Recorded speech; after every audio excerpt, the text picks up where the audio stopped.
Suppose that your neighbor knocks on your door tomorrow morning and he says that he has been noticing problems in the neighborhood. There are a few neighbors that are really poor, the roads are not in good condition, and the park for the kids is rusty and needs to be painted again. And then he tells you that he has a plan. Every month you will give him 30% of your income, and then he will use that money to fix those problems, to pay some private security, to help those families on your behalf, and also to hire a company that fixes those potholes. Also, you don't get to choose what your money is spent on, and you also don't get to choose whether to give him the money or not. He tells you that if you refuse, he's going to send letters to your house first, then fines, and then he will send a few armed men to your house and force you to give them their money. And if you resist them, they may physically put you in a basement or a cage. Okay, this is a crazy scenario, but would your neighbor in that situation be doing something wrong?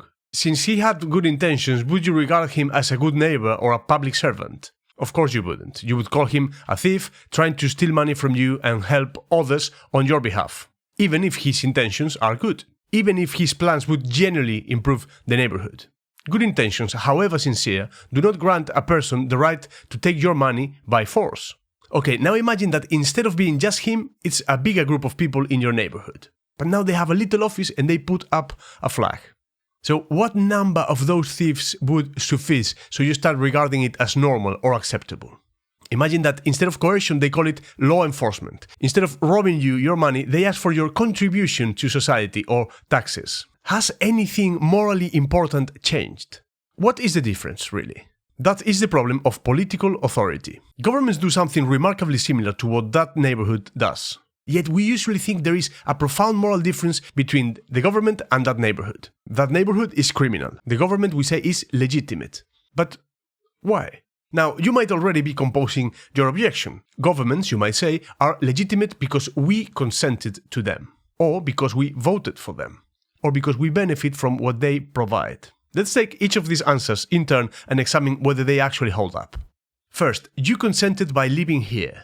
Imagine that as soon as you are born, you are given a contract, kept by your parents, that runs to thousands of pages, it binds you for life, and gives a company the power to take a substantial part of your income whenever you have it. It gives them the power to control a great part of your peaceful actions, and punish you if you refuse to comply. Obviously you didn't sign it, you couldn't even open your eyes as you were a newborn. A few years later, you write a letter to that company, and you tell them that you reject that agreement entirely. You obviously do not consent to its terms, you didn't sign it. You wait for a while and the company finally replies. That makes no difference, you are bound by the contract anyway. Now, this would be a very strange use of the word contract. A contract is ordinarily an agreement between people. But an agreement that binds you whether you accept it, whether you reject it, understand it, or have ever even heard of it, does not look much like an agreement at all. This is the difficulty with the idea that governments rule by consent. Most of us have never explicitly consent to be governed.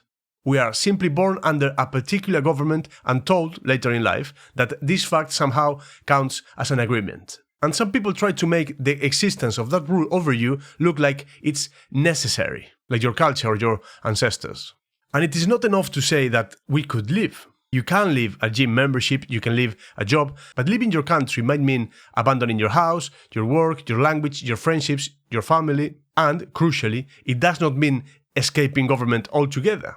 It usually means placing yourself under a different government which claims precisely the same authority over you, as if you were just a sheep.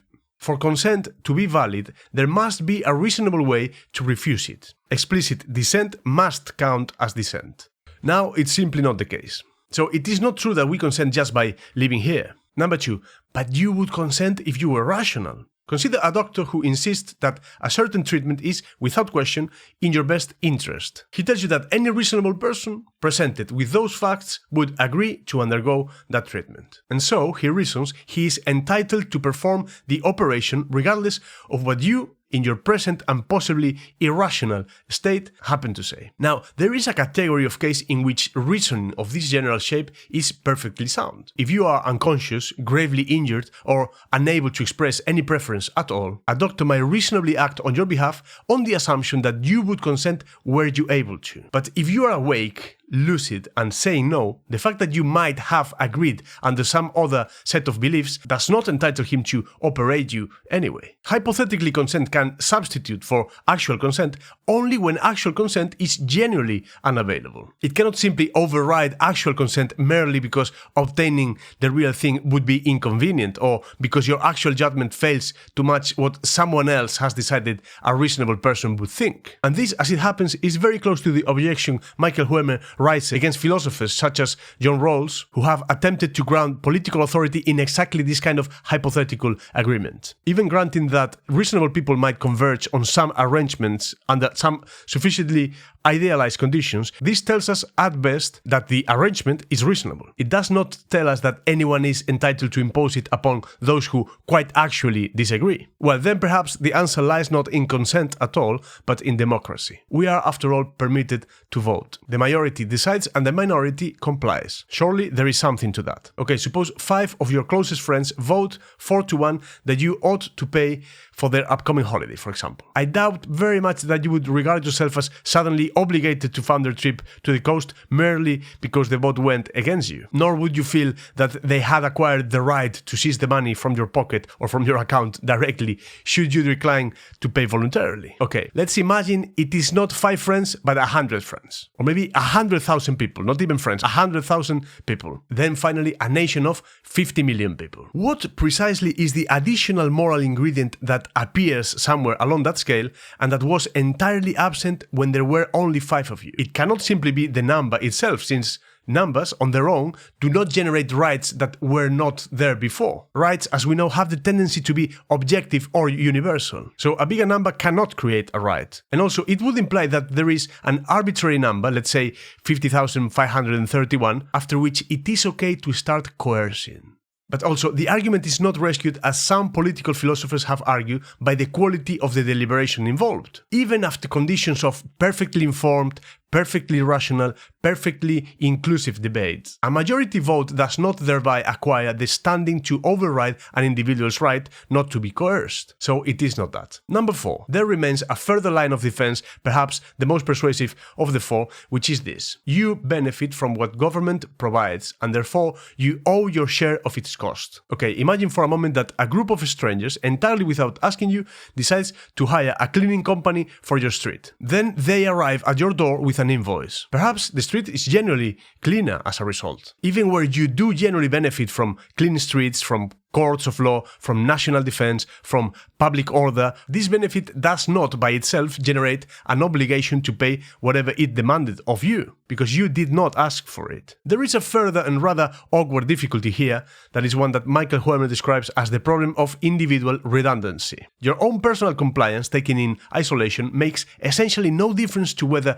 these goods continue to be provided. The courts will function whether or not you specifically obey this particular regulation. The roads will be maintained whether or not you specifically pay this particular fine. If your obedience secures nothing that would not have been secured without it, it becomes rather difficult to say what exactly you are supposed to be purchasing with it. At this point, we have examined 4 of the most common answers: consent, hypothetical consent, democratic process, and benefit, and in each case the argument seems to dissolve rather than solidify upon close inspection. None of this proves that rules are unnecessary or that every law is unjust. And it does not mean that people may simply do whatever they want. Of course not. But if a private individual would need a very strong justification before threatening you, before taking your money or controlling your peaceful actions, even if he or she is trying to do it with good intentions, and even if their goal is not to bomb other countries and kill kids, but to help the neighbors, to help the poor people, then perhaps the government needs also very strong justifications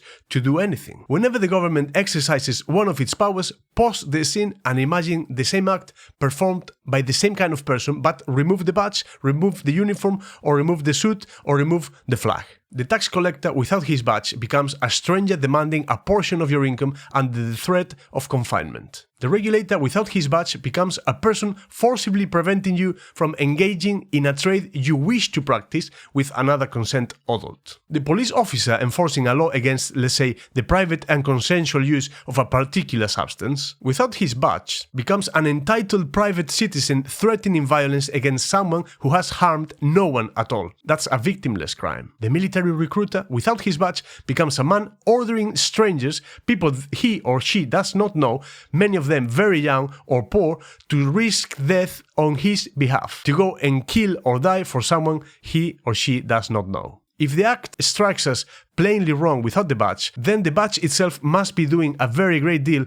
of moral work. None of this, it should be said, entails that rules are unnecessary, that every law is unjust, or that people are free to do exactly what they want. No, I've said it before and I said it again. The philosopher we've been mentioning is really careful to insist upon this point himself. Rejecting the special authority of the state is not the same as rejecting morality altogether, nor does it license behavior that would otherwise be wrong. The claim on the table is way narrower. It simply implies that if a private individual would require extraordinary powerful justification before he may threaten you, before he takes your money or restricts your movements, even where his stated goal is not to wage war but to feed the poor, then the government, which is after all composed of nothing more than a particular collection of individuals, requires precisely the same justification before it might do the same things to you. We often spend quite a lot of time searching for that justification. What we have not yet managed to do is to find it. So we deny or remain skeptical of the state's claim to authority. But perhaps there's some missing consideration, some place where that justification can be found. If you think you have found it, I would genuinely love to hear about it in the comments so that we can all